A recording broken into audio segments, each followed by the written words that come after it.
I'm waiting for the microphone. She's so cool. I mean, really. She's so cool. I know. I can't believe it. Shalom, everybody. I feel so lucky, so happy, so grateful to be here for this wonderful event. We waited so long for this.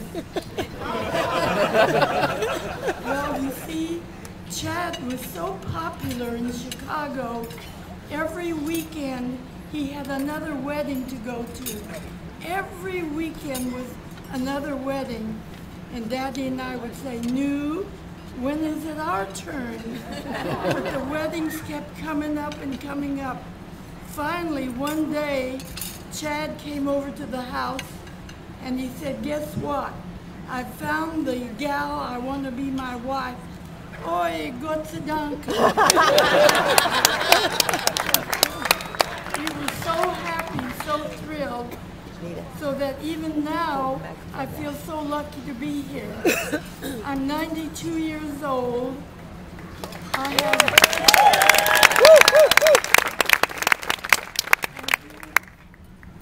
I'm a great-grandmother 9 times, and all along I wanted to be able to be here for this event. Thank God that I am here. Well, ever since Tad was a little boy,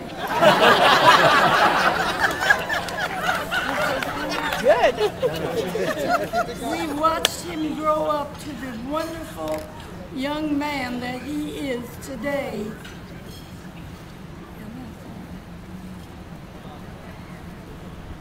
The wonderful young man that he is today. Now, if you want to witness something special, watch Chad as he plays and interacts with his nieces and nephew. It is really a beautiful thing to behold. You can just see that he's going to be that wonderful husband, that wonderful father, and continue being that wonderful person that he is. Let's give a big clap for Chad. Now, the fact that I'm 92, living in a retirement center, many people ask me, to what do you attribute being married now for 65 years? I said, well, to tell you the truth, I have some ideas. Number one, every day make sure that you make each one happy. Share your interests. Well, if I'm talking about sharing interests, when I first married Leo, he loved football. I had never even watched a football game. But by golly, if you'd see me now with my Chiefs coat,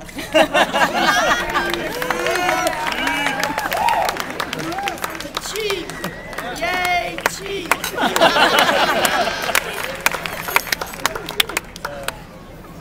Well, the other thing that I felt that to be very important for longevity was laughter.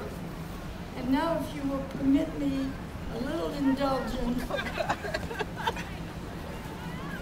I would like to have a little personal time here, because that's one thing Leo and I did every day was laugh.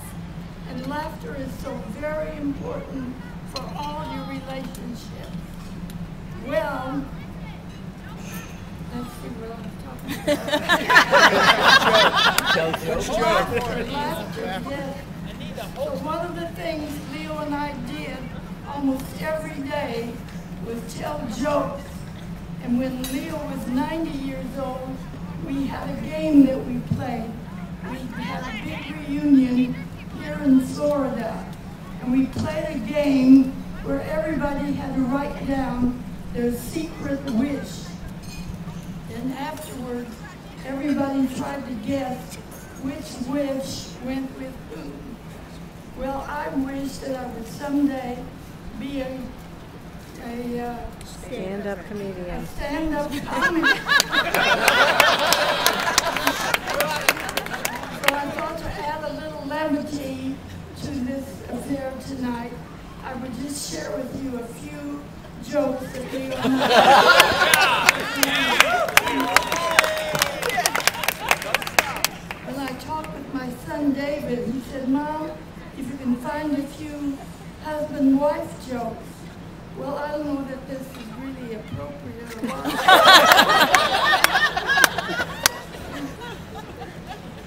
No, Macy was driving along the highway. Oh, he's just driving along when all of a sudden a police car drove up beside him, and the cop turned to Macy and said, you know your wife dropped out of the car about 5 miles back? He said, oh, thank God. I thought I had lost my hearing.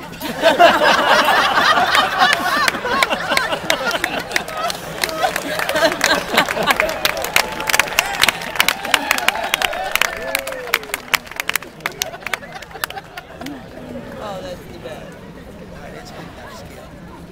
Another one.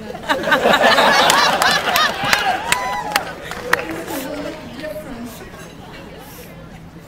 Esther comes home from a doctor's visit, and she's crying. She says, oh, honey, the doctor told me I have tuberculosis, and I'm going to die. And her husband said, oh, honey, don't cry. No doctor would ever say that to you. Yes, he said I've got tuberculosis and I'm going to die. Oh, honey, I'm going to call the doctor right now and find out what he really said. He gets off the phone. Honey, you know what the doctor said? He said, you don't have tuberculosis. Oh, my God.